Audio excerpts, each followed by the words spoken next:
Firman pengharapan untuk umat pengharapan. Kejadian 35.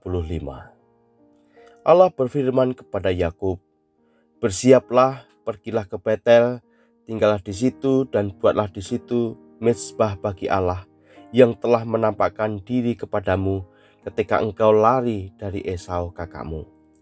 Lalu berkatalah Yakub kepada seisi rumahnya dan kepada semua orang yang bersama-sama dengan dia, "Jauhkanlah dewa-dewa asing yang ada di tengah-tengah kamu. Lahirkanlah dirimu dan tukarkanlah pakaianmu. Marilah kita bersiap dan pergi ke Betel. Aku akan membuat mezbah di situ bagi Allah, yang telah menjawab aku pada masa kesesakanku dan yang telah menyertai aku di jalan yang kutempuh." Mereka menyerahkan kepada Yakub segala dewa asing yang dipunyai mereka dan anting-anting yang ada pada telinga mereka. Lalu Yakub menanamnya di bawah pohon besar yang dekat Sikem. Sesudah itu berangkatlah mereka, dan kedahsyatan yang dari Allah meliputi kota-kota sekeliling mereka, sehingga anak-anak Yakub tidak dikejar. Lalu sampailah Yakub ke Luz yang di tanah Kanaan, yaitu Betel, ia dan semua orang yang bersama-sama dengan dia. Didirikannya mezbah di situ dan dinamanyalah tempat itu El Betel, karena Allah telah menyatakan diri kepadanya di situ ketika ia lari terhadap kakaknya. Ketika Deborah, inap pengasuh Ribka, mati, dikuburkanlah ia di sebelah hilir Betel, di sebelah pohon besar yang dinamai orang pohon besar penangisan. Setelah Yakub datang dari Paddan Aram, maka Allah menampakkan diri pula kepadanya dan memberkati dia. Firman Allah kepadanya, "Namamu Yakub. Dari sekarang namamu bukan lagi Yakub, melainkan Israel. Itulah yang akan menjadi namamu." Maka Allah menamai dia Israel. Lalu firman Allah kepadanya, "Akulah Allah yang Maha Kuasa. Beranak cuculah dan bertambah banyak. Satu bangsa, bahkan sekumpulan bangsa-bangsa, akan terjadi daripadamu, dan raja-raja akan berasal daripadamu. Dan negeri ini yang telah kuberikan kepada Abraham dan kepada Ishak akan kuberikan kepadamu dan juga kepada keturunanmu." Lalu naiklah Allah meninggalkan Yakub dari tempat ia berfirman kepadanya.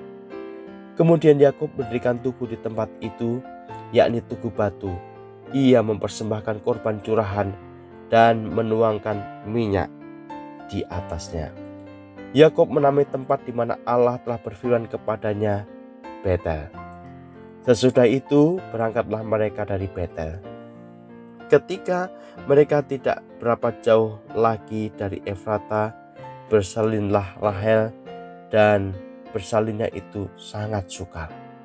Sedang ia sangat sukar bersalin, berkatalah bidan kepadanya, "Janganlah takut, sekali ini pun anak laki-laki yang kau dapat."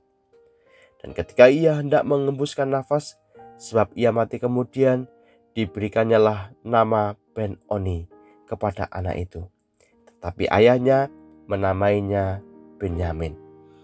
Demikian Rahel mati, lalu ia dikuburkan di sisi jalan ke Efrata, yaitu Betlehem. Yakub mendirikan tugu di atas kuburnya. Itulah tugu kubur Rahel sampai sekarang. Sesudah itu berangkatlah Israel, lalu ia memasang kemahnya di seberang Migdal Eder. Ketika Israel diam di negeri ini, terjadilah bahwa Ruben sampai tidur dengan Bilha, gundik ayahnya, dan kedenganlah hal itu kepada Israel. Adapun anak-anak lelaki Yakub 12 orang jumlahnya. Anak-anak Lea ialah Ruben, anak sulung Yakub. Kemudian Simeon, Lewi, Yehuda, Isakar, dan Sebulon. Anak-anak Rahel ialah Yusuf dan Benyamin. Dan anak-anak Bilha, budak perempuan Rahel, dan serta Naftali. Anak-anak Silpa, budak perempuan Lea, ialah Gad dan Aser.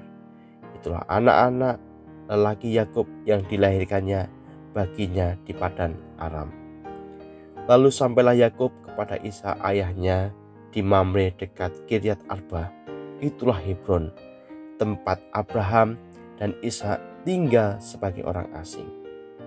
Adapun umur Ishak 180 tahun. Lalu meninggallah Ishak. Ia mati dan dikumpulkan kepada kaum leluhurnya. Ia tua dan suntuk umur.